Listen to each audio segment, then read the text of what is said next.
नमस्कार दोस्तों, मैं रामादास शर्मा हमारे सुरभि क्लासेज यूट्यूब चैनल में आप सभी दोस्तों का हार्दिक स्वागत करता हूं। देखिए दोस्तों, आज का हमारा जो टॉपिक है वह लिंग है। लिंग निर्धारण। लिंग निर्धारण से संबंधित कुछ प्रश्न बनते हैं। वैसे कुछ प्रश्न तो इस प्रकार बनते हैं कि जैसे बूढ़ा, इसका स्त्रीलिंग शब्द क्या बनेगा। तो इस प्रकार के प्रश्न सामान्य होते हैं जिनको हम बता सकते हैं। लेकिन जैसे 4 विकल्प दे दिए और उनमें से लिंग निर्धारण करना है कि कौन सा शब्द पुल्लिंग है और कौन सा स्त्रीलिंग है, तो वहाँ थोड़ी समस्या पैदा होती है, थोड़ी कठिनाई पैदा हो जाती है।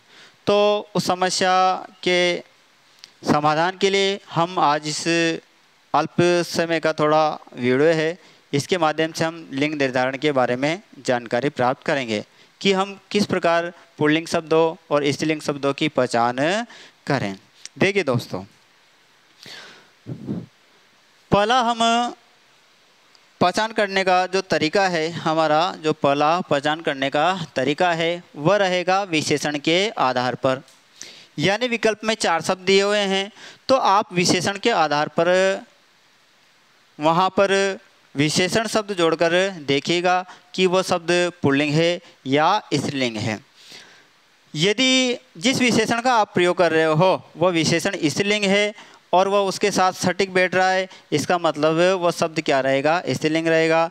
यदि आपका जो विशेषण है वह पुल्लिंग है और वह शब्द उस दूसरे शब्द के साथ सटीक बैठ रहा है, अर्थात वह शब्द भी क्या होगा, पुल्लिंग होगा। देखिए, जिस प्रकार मान लीजिए दूध शब्द आ गया, अब हमें निर्धारण करना है कि ये पुल्लिंग है या स्त्रीलिंग। तो यहाँ आप विशेषण का प्रयोग कीजिए, गुणवाचक विशेषण का। जैसे दूध क्या होता है, मीठा होता है। तो मीठा शब्द क्या है दोस्तों, पुल्लिंग शब्द है। मीठा पुल्लिंग है और मीठी स्त्रीलिंग शब्द है। तो मीठा का प्रयोग इसके साथ सटीक बैठ रहा है, अर्थात दूध शब्द क्या होगा, पुल्लिंग होगा। लस्सी है, यहाँ पर मीठा लस्सी नहीं होगा, मीठी लस्सी। अब मीठी शब्द क्या है दोस्तों, स्त्रीलिंग शब्द है। इसका मतलब जो लस्सी शब्द है ये भी क्या होगा, स्त्रीलिंगी ही होगा। आगे चलें, अगला है नाला। जैसे हम इसके लिए विशेषण प्रयोग में लेते हैं गंदा। नाला कैसा है, गंदा है। अब गंदा शब्द पुल्लिंग होता है, गंदी पुल्लिंग स्त्रीलिंग शब्द होता है। तो नाला कैसा है, गंदा है, इसका मतलब नाला शब्द भी क्या होगा, पुल्लिंग होगा। और नाली, नाली के लिए हम प्रयुक्त करते हैं विशेषण गंदी नाली। गंदी एक स्त्रीलिंग शब्द है, तो इसका मतलब नाली भी क्या होगी, नाली शब्द स्त्रीलिंग शब्द होगा। आगे है नींबू है। नींबू कैसा होता है दोस्तों, खट्टा। नींबू कैसा होता है, खट्टा। यदि नींबू स्त्रीलिंग शब्द होता तो यहाँ खट्टा नहीं आकर क्या आता, खट्टी आता। तो खट्टा आ रहा है, इसका अर्थ है ये पुल्लिंग शब्द है। और मान लीजिए इमली शब्द है, तो यहाँ पर खट्टा इमली गलत हो जाएगा, खट्टी इमली। खट्टी स्त्रीलिंग शब्द है, अर्थात इमली भी क्या होगा, स्त्रीलिंग शब्द ही होगा। विशेषण यदि स्त्रीलिंग है तो निश्चित है उसके साथ जुड़ने वाला जो विशेष है वो भी क्या होगा, स्त्रीलिंग होगा। यदि विशेषण पुल्लिंग है तो निश्चित है कि विशेष्य भी क्या होगा, पुल्लिंग ही होगा। अगला है कुर्ता। कुर्ता जैसे गंदा कुर्ता। कुर्ता कैसा है, गंदा है, पुल्लिंग शब्द है, तो निश्चित है कुर्ता जो है वो भी पुल्लिंग शब्द ही होगा। और इसकी जगह यदि कमीज हो तो गंदा कमीज नहीं कहेंगे, गंदी कमीज, गंदी कमीज। तो कमीज शब्द क्या कहलाएगा, स्त्रीलिंग शब्द कहलाएगा।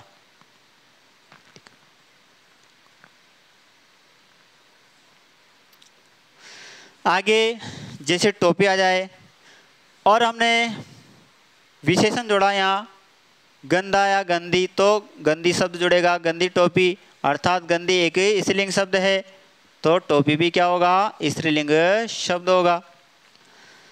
पजामा है, गंदा पजामा, गंदा पजामा।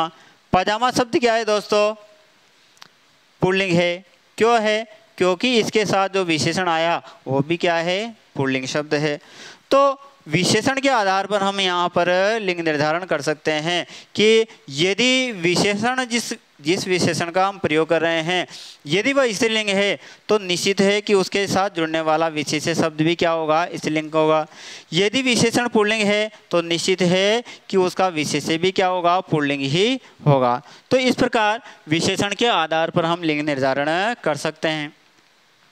कुछ शब्द ऐसे होते हैं जिनका लिंग निर्धारण विशेषण के आधार पर नहीं होता। कुछ शब्द ऐसे होंगे जिनका निर्धारण विशेषण के आधार पर नहीं होगा। तो फिर वहाँ पर हम दूसरा तरीका अपनाएंगे, क्रिया के आधार पर। अर्थात क्रिया के आधार पर हम प्रयोग करके देखेंगे, वाक्य के आधार पर हम प्रयोग करके देखेंगे। जैसे बोर्ड गिर गया, बोर्ड गिर गया। अब यहाँ जो क्रिया आ रही है गिर गया, ये पुल्लिंग शब्द है, पुल्लिंग की क्रिया है, तो निश्चित है कि बोर्ड भी क्या है? पुल्लिंग शब्द ही है। चौक गिर गई, चौक गिर गई। अब यहाँ पर जो क्रिया आ रही है ये क्रिया स्त्रीलिंग की है। चौक गिर गई एक स्त्रीलिंग की क्रिया है, तो निश्चित है कि चौक भी क्या कहलाएगी? स्त्रीलिंग शब्द ही कहलाएगी।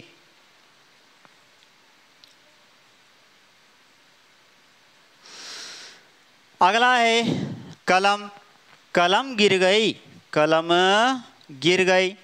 अब गिर गई स्त्रीलिंग शब्द है तो निश्चित है कलम भी क्या कहलाएगी? स्त्रीलिंग शब्द ही कहलाएगी।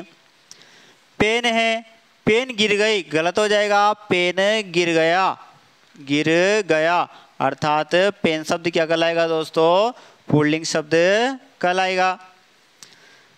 खिड़की खुली है, खिड़की खुली है।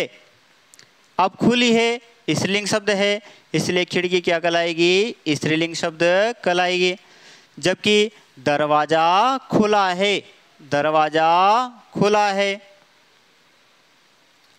अर्थात यहाँ पुल्लिंग क्रिया का प्रयोग हुआ है तो वह शब्द भी क्या कहलाएगा? पुल्लिंग ही कहलाएगा। तो इस प्रकार हम क्रिया के आधार पर वाक्य प्रयोग करके हम इस लिंग का निर्धारण कर सकते हैं, शब्दों के लिंग का निर्धारण कर सकते हैं कि कौन सा शब्द पुल्लिंग है और कौन सा स्त्रीलिंग। वाक्य में प्रयोग करने के बाद पता चलेगा। अगला है दोस्तों संबंध कारक चिन्ह के आधार पर। संबंध कारक चिन्ह अर्थात का, की, के, रा, रे, इनके आधार पर भी हम लिंग निर्धारण कर सकते हैं। जैसे का, की, के, इसमें से का कारक चिन्ह का प्रयोग हो रहा है तो वह जिस शब्द के साथ होगा वह शब्द पुल्लिंग कहलाएगा। या रा कारक चिन्ह आ रहा है, उसका प्रयोग जिस शब्द के साथ होगा वह पुल्लिंग शब्द कहलाएगा। लेकिन यदि शब्द के पूर्व की कारक चिन्ह आ रहा है या री कारक चिन्ह आ रहा है तो वह शब्द स्त्रीलिंग कहलाएगा। देखिए जिस प्रकार हमने यहाँ लिखा हमारा घर, अब यहाँ पर रा आ रहा है अर्थात रा कारक चिन्ह आ रहा है संबंध कारक का, तो यह शब्द क्या होगा? पुल्लिंग होगा। घर शब्द क्या होगा दोस्तों? पुल्लिंग। हमारा की जगह हम लिखें उसका घर का आ रहा है तो क्या कहलाएगा? पुल्लिंग शब्द कहलाएगा। और झोपड़ी है, हमारी झोपड़ी, हमारी झोपड़ी, तो यहाँ क्या आ रहा है दोस्तों? री आ रहा है। या उसकी झोपड़ी, की आए या री आए शब्द से पूर्व तो फिर वह क्या माना जाएगा? स्त्रीलिंग शब्द माना जाएगा, स्त्रीलिंग माना जाएगा। तो का या रास शब्द से पूर्व आ रहा है तो निश्चित है वो शब्द क्या है? पुल्लिंग है। यदि की और री आ रहा है शब्द से पूर्व तो निश्चित है कि वह शब्द स्त्रीलिंग है। और उदाहरण देखते हैं, जैसे मेरी दुकान की कचौड़ी, दुकान की कचौड़ी है, तो यहाँ कचौड़ी शब्द से पूर्व क्या आया दोस्तों? की, तो निश्चित है कि कचौड़ी शब्द क्या है? स्त्रीलिंग है। और दुकान का समोसा, दुकान का समोसा है, तो समोसा शब्द से पूर्व क्या आ रहा है दोस्तों? का आ रहा है, तो निश्चित है ये क्या है? पुल्लिंग शब्द है। तो इस प्रकार हम दोस्तों विशेषण, क्रिया और संबंध कारक चिन्ह के आधार पर हम लिंग निर्धारण कर सकते हैं। जो हमें सटीक लगे उसके आधार पर आप लिंग निर्धारण कर सकते हैं। तो इस आधार पे आप सभी क्वेश्चनों को सोल्व कर सकते हो यदि वो लिंग निर्धारण से संबंधित है। ठीक है दोस्तों, इस वीडियो से आपको लाभ होगा, इसी आशा से हम इस जो लिंग निर्धारण का वीडियो है इसे यहीं पूरा करते हैं। धन्यवाद।